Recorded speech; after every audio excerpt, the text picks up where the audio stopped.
Welcome back to the podcast, everyone. I'm Will. I'm joined by my co-host over here, the Greeze. Say hello, Greeze. What's up, everybody? I'm glad to be back in the saddle again this week. Yeah. Hey, everyone. Before you do anything, go ahead and go to whiskeytainment.com and check out Whiskey Weekend. You just got a couple weeks left, but we still got some spots for you. Check it out. Come join us in Franklin, Tennessee. Doing retail crawl, visiting some distilleries, doing a very cool. We're going to Miss Mary Bobo's in the morning on Friday at Ye Old Jack Daniels. The Ye Old Jack Daniels. And we're also doing a pretty fun barrel pick with a lot of people. So whiskeytainment.com, go and check that out. All right, Grease, you came up with a title for this week. You said a two-tiered system. Right. We'll massage that a little bit. I didn't say it like that. I was just like, oh my God, it's a two-tier system. Yeah. Because there's some scandal. Well, you've got the normal three-tier system. Right. You've got a producer. Yeah. Okay. Then you've got the distributor, and then you've got the retailer. Right. Let me go ahead and tell you something. Nobody likes the distributor. Yeah, they're Nobody pretty much not anyone's favorite. Like the retailers are always mad at the distributor.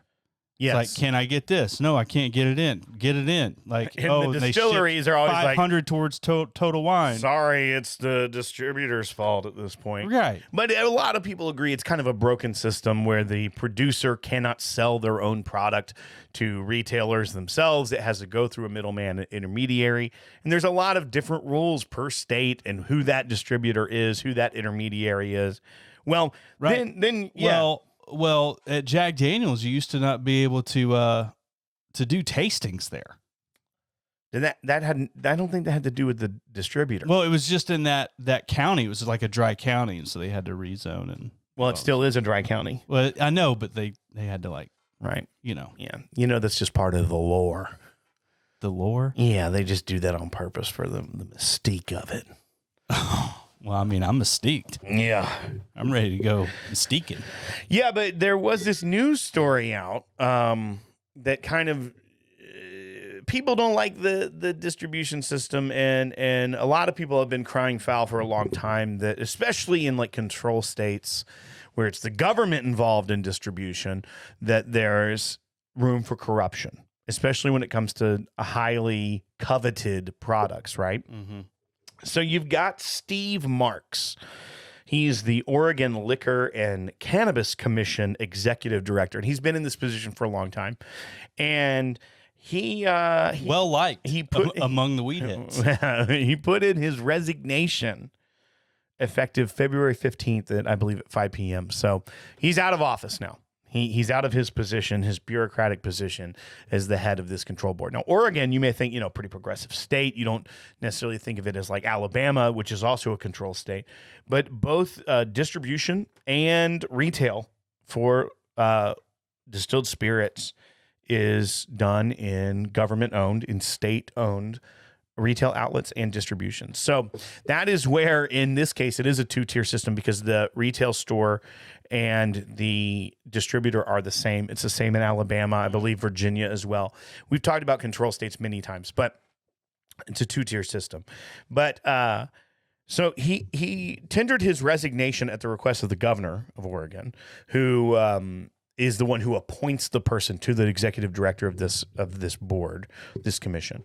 And not only that, the attorney general of the state of Oregon has launched a criminal probe because top Oregon liquor... On the weed man? On the weed man, yeah. The top Oregon Liquor and Cannabis Commission managers and staff, and even the executive director himself, it was found through an internal investigation. A FOIA? No, an internal investigation. That'd be cool. Yeah. Have we filed our FOIA yet? You shouldn't ask questions you don't know the answer to on air. Oh. Yeah. Well, I think you did. Yeah, who's to say? The person who I was going to use was on for some bouncing ideas off of was on vacation. So now that's right. He's just now back from vacation. That's right. So that's right. I was unable to disturb his beach time, which is polite of me. That's fair. Yeah. So, but all this to say is that the Attorney General's now launched a criminal probe into these people from diverting allocated bourbon. Right. Well, not just allocated bourbon. They were diverting it away from the public to personal use. So what they were doing is essentially they had certain stores that they would get it shipped to, of which they were in control of, and then they would just go pick it up themselves and buy it there. So they had the people running that specific location was on the on the take, as they say, was in on the scheme. And so, yeah, the internal investigation revealed that it was longstanding practice by Director Marks and other staff of sending rare bourbon to certain stores where they could purchase it. And also, they're saying it may also implicate some state lawmakers, that maybe there were some members of the legislature that were also getting in on this scheme.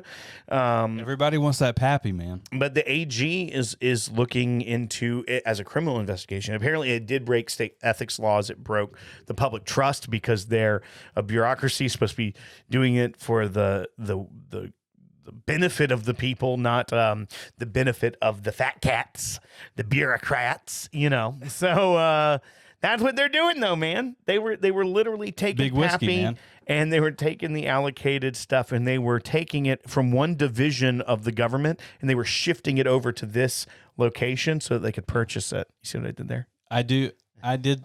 I was like, why is he telling me this? Yeah. I know this, but Yeah. you just put it in a different context. Right. So So essentially, but this is now becoming a trend that we are seeing. Something similar was happening in Virginia, where people got indicted for doing a very similar scheme, Right. where it was the people in charge of it were wanting it for themselves and knowing where the drops were going. You also saw, I think Pennsylvania has had some questions arisen about the way that like their lottery system has worked. And then everybody's on high alert right now of these things because, Justin has a bourbon. You got the Virginia thing. You got the Oregon thing. Like, it was allocation season this past Right. November. It's still out there. So like I'm still looking for allocations. Like some stores might not necessarily put everything out. They could still have some stuff. They could slow roll it, all this other stuff. And so everybody's just kind of hyper, aware of allocations right now. Well, what is the state, how much did they say how many products? not in the articles I read. Okay. However, It's got to be a chunk. This was going on for a long time. Right. And it's the executive director. It's other people within the OLCC. It's also, like they said, potentially implicating lawmakers in the state. So members of the legislature, other elected officials. On one token of it, it seems a little petty. Like, oh, okay, they're going after these people. It's just allocated whiskey at the same time, it's like the entire purpose of and I think the control states are a ruse anyways and ridiculous and should be done away with. But the entire point of it is to take it out of private hands where it could be corrupted and maybe have other issues. And the government's going to protect the sanctity of the liquor industry. I don't know. It's just, These people were supposed to be leaders. They led Pappy Van Winkle right into their liquor cabinet. Exactly. And so, I don't know, government leaders and state reps and like all this stuff and like people that hold these bureaucratic positions and everything, you would hope that they would lead well. And these people have just led straight to like, hey man, you want to get drunk on some Pappy tonight? That's like, it just makes me sad. Yeah. If I need to put an emotion behind it. I don't know. Like, to me, the concept of Greeze is sad. The concept of like the state run liquor store. Like if you've been into an ABC store in Alabama, now they have some new ones that have been built recently and they at least look better. But like, if you go to the strip mall ABC stores in Alabama, you feel like you're in the Soviet Union.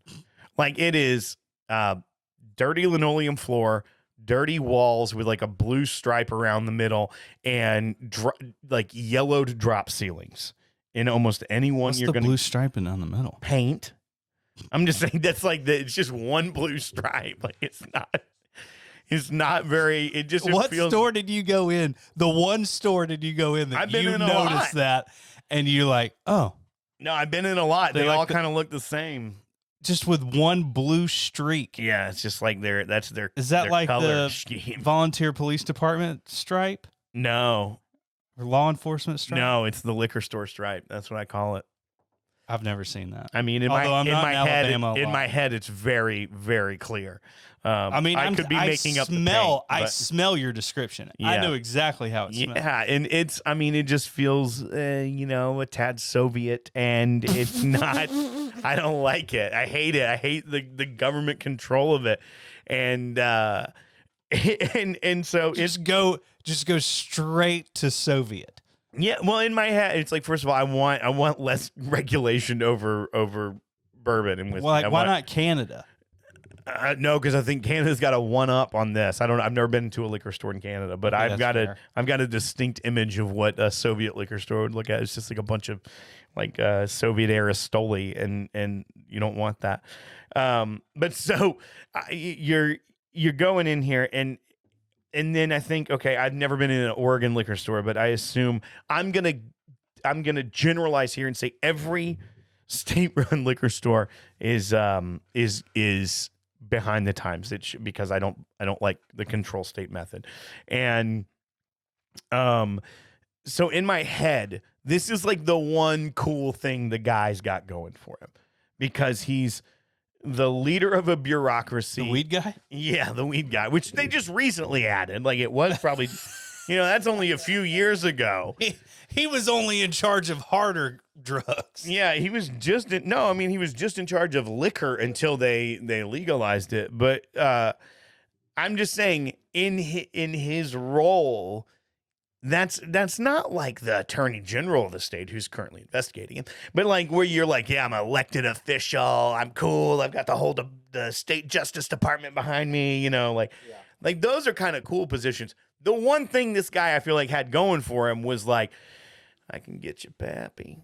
I can get you some Pappy. I know where Pappy. I know how the Pappy comes in. Look, but it's like it's I still know how corrupt. the Pappy works. That's corrupt though, and also 100%. But it does go back to the divisional shift conversation we had, Right. where you're saying people are going to start doing shadier things. It's like, and one of the arguments was why we were saying it was like me and Christopher Hart and the bourbon junkies. Everybody's like, Greeze, it's not a divisional shift because all this stuff's already happening. Like this is a long-standing practice this guy was doing.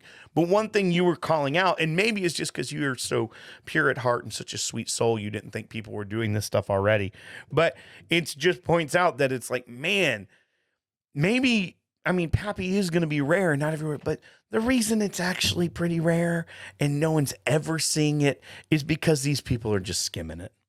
And I would even venture to say, one, it's probably less illegal if you're a private company that's tasked with distribution and you have more control over where it goes. Yeah, but if you're the choose state, where that goes. if you're the bureaucracy and you're the state, then it's different than like maybe a contract dispute between the distillery and the distributor. And the other is you're supposed to be a public servant at your hallowed ground of the state liquor board, and you're instead saying, I need benefit from my position here, and what I'm going to do is I'm going to take the stuff that everybody wants and not give them the opportunity to get it.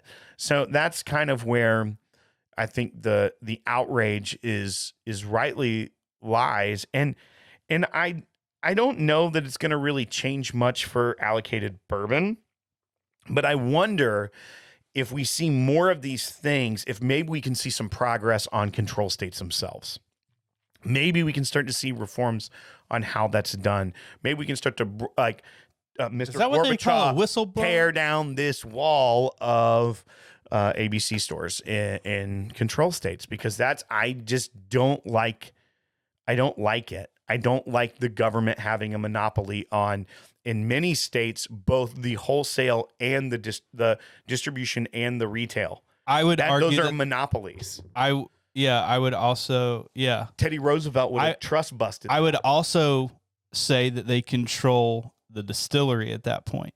Yeah. Because if they own all of that, okay, they can't move the product without the state. So the state can literally say, no, it needs to be this price, or no, like, they have some control over it. And that is part of the, if not, we won't distribute it. Part of what like they claim and everything in there, why they think a control state's better is because then the market doesn't get involved, and then you don't see prices shooting up. And basically they're trying to say that they can cut out secondary pricing because it's state set pricing across the board. Right. No matter what liquor store you go in, you're going to pay the same. Because as soon as they buy it, there's no way that it's going to end up on secondary pricing anymore. No, that's not. They're not talking about a secondary. They're saying inside retailers. Yes, yeah. They're not saying you're going to walk into a store and see the guy who's got Stad Junior for $500 because it's going to be set there. Now, their problem was those things weren't reaching the public anyways, and that's where they have to completely, I think, rethink their entire system of why they have. That's where it's wrong. Control. And honestly, it's going to be hard in a bureaucracy with flawed human beings, because you can get a new executive director that's not necessarily going to do it, but 3 steps down from him.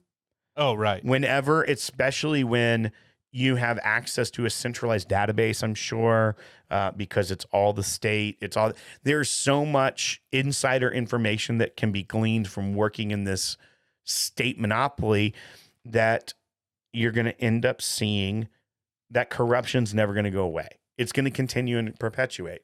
And I don't think the correct answer for people like to say, oh, but I mean, it's going to be corrupt, you're going to see sky high prices elsewhere, is I don't think that the correct answer is saying, okay, well then just let the government handle it, the state government in this case, because I just don't believe that that's ever going to produce a better, more fair, more market-driven outcome. And right.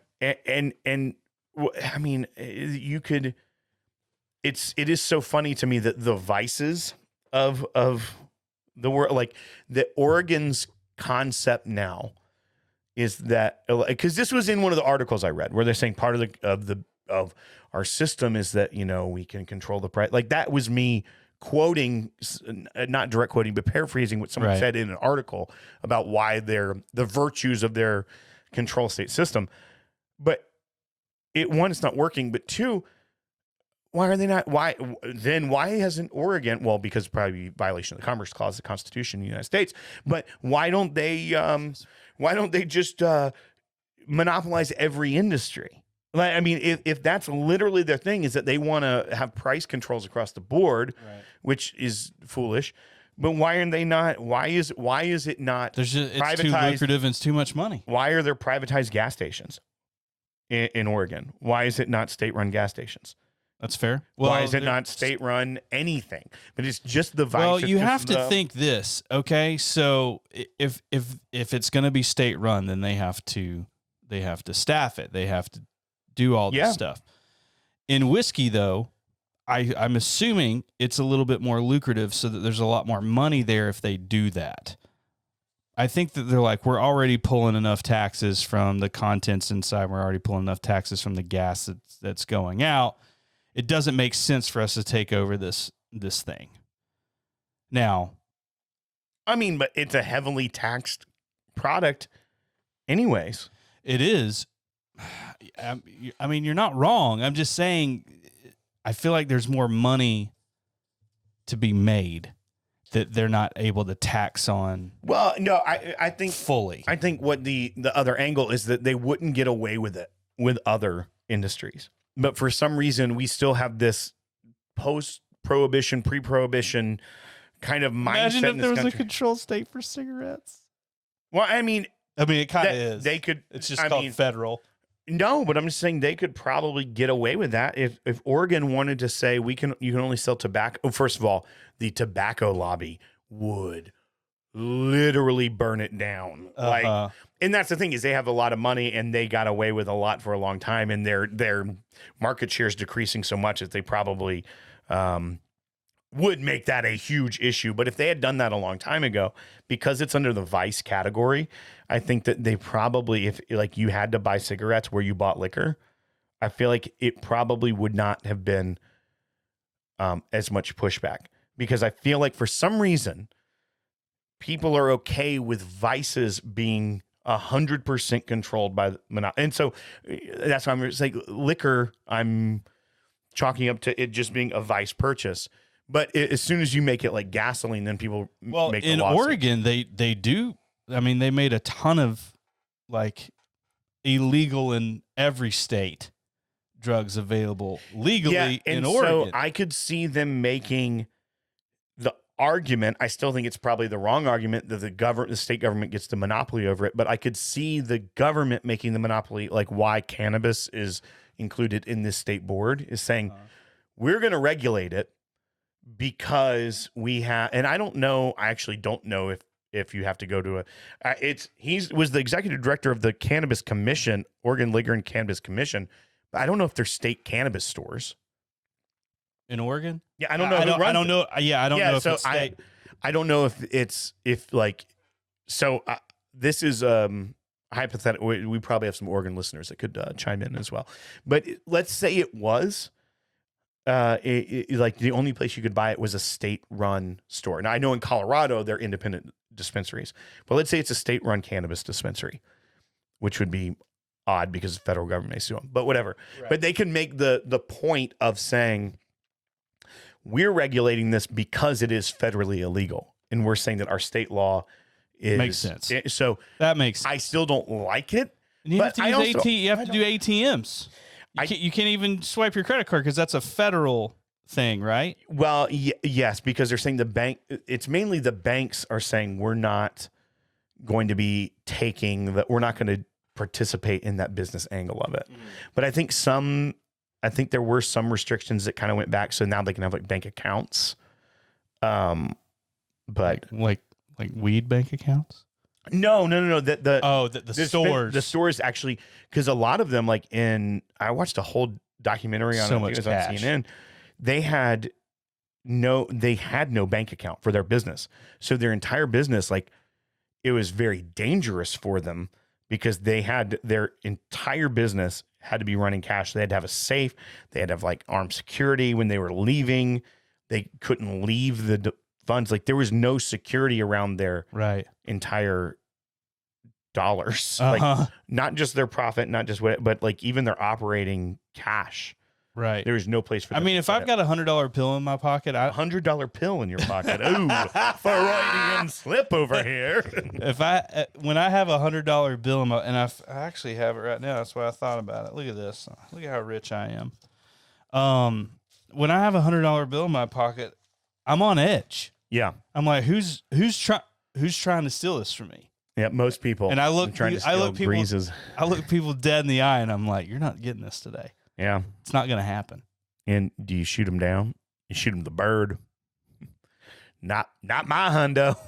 So I just think that we're going to start seeing a lot more of this become public. I think it was going on for a long time, but it hopefully will prompt maybe states, maybe the whole industry to start rethinking the 3-tier system, the control state system, all of that. Any thoughts from you before we go to Well, the 15? I think the government at that point would get involved and say, you know what? If you don't want the 3-tier system, fine, we're just going to jump in. Yeah, but it'd have to be on a state-by-state basis. Right, but all the states would want the power. That's true. And that's why you got to have people like us, just we two, that will fight the power. And Greeze will knock over his phone when I was trying to make a very impassioned speech. Join our nonprofit today. I'm just kidding. All right, you want to go to the 15? Yeah, hit the music. You said we too, which is basically me, but upside down. Oh. That's fine. Yeah.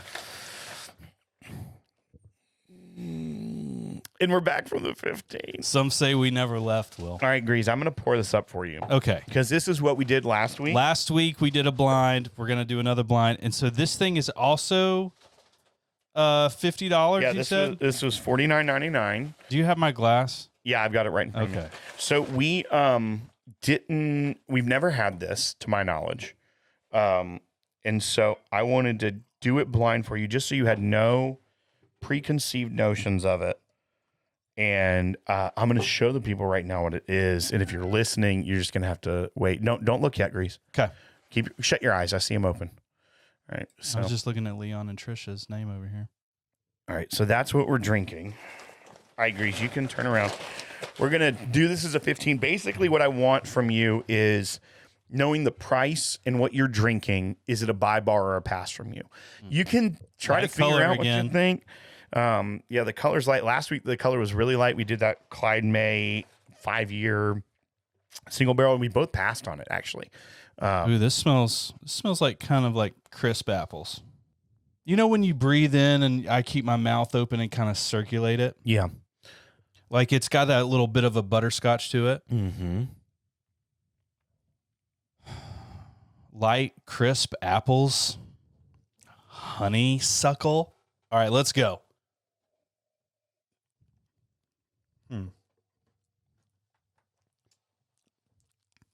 I'm getting a lot of corn, but it doesn't necessarily taste young. Okay. Do you think it's... Well, you definitely don't think. You actually know. I do have a little bit more context. You do have a little bit more context. I'm tasting a lot of corn, Will, I'll be honest with you. Okay. But not necessarily a bad way like the Clyde Mays. Hey, I don't know if you know this, but bourbon is distilled corn mash. Mm-hmm. So I know. So are you saying you think it because you taste corn, you're thinking it's younger, or what are you thinking? It's got this cola stuff to it too. Mm-hmm. Like the TTB's labeling. Here's the deal. This thing could be 5 years, but it also could be 2 and taste older than the Clyde Mays we had last week. 100%. Okay. Well, the Clyde Mays last year, for people who maybe didn't listen or watch, that was 5 years, 102 proof. Right. Single barrel Clyde Mays. Right. All right. So you want me to do proof? I mean, you can do whatever you want. Just work your way through it. But the main thing I want to hear from you is if it's buy bar or pass it. 90 proof. $50. 90 okay. proof. Oh, 90. This is already a buy. Oh, okay. Yeah, and I'm already $50. I'm already a buy. Yeah, $50 to me is like this tastes like a very traditional bourbon. Very traditional bourbon, although it does have some roughness around it. It's a bar buy situation for me. It's just a weird in between. I think majority of our listeners are going to be a bar on this. They're going to be a bar on it. Interesting. Yeah, but I kind of dig it. I could actually buy this. I like it quite a bit. Quite a bit. This is one I was expecting to not like, knowing what I know. Okay. I was just expecting to not like it. Yeah. Just be like, okay, other things in this category overshadow it is what I was kind of looking for. I think it's there's a lot of context clues that will make sense when you see what it is. Okay. But I was thinking because of what it is, it's just kind of a throwaway. Maybe shouldn't have even purchased it. Maybe that's why we've never purchased it. But it's like, it was kind of an overlooked thing for me. Not in a bad way. Not in like this is like a campy label or something crappy or whatever. But it just, I was just like, I don't think it's going to be necessarily any good. And I'm pleasantly surprised with what it is. Some of the things I would probably put it up against, maybe a little bit cheaper, but I think that it's a nominal amount that this is something that is actually purchasable. Other 90 proofers that I would kind of think in the range, because I think this does have a very good traditional bourbon flavor. But like, think about Eagle Rare, just standard Eagle Rare, and compare it to, like, in your mind, compared to something like this. Eagle Rare absolutely destroys it. You think so? Just a standard, not a single barrel pick. Yes. It destroys this. There's shit. I really like it. I like the taste. I like the finish. A little bit later in the finish, it's just a little bitter and sharp to me. Okay. And that's the one. And the fact that it's the last thing, and it on the front end, I get a lot of corn, and on the back end, I get this rough bitterness. Mm-hmm. And because it's bookended like that, I'm a bar. Okay. Like I'm finally landing on a bar. Okay. However, I mean, I'd still drink it, whatever it is. So the reason I kind of lean by is because you did buy it. No, because I think people are going to be able to find it. And I think some of the comps, like Eagle Rare, you said destroys it. I kind of see Eagle Rare as kind of a comp to this. If you're selling your house, you look at the comps. It's like the neighbor's house around the corner that sold. It had the updated kitchen. They got 300,000 over asking. At updated kitchen, Eagle Rare.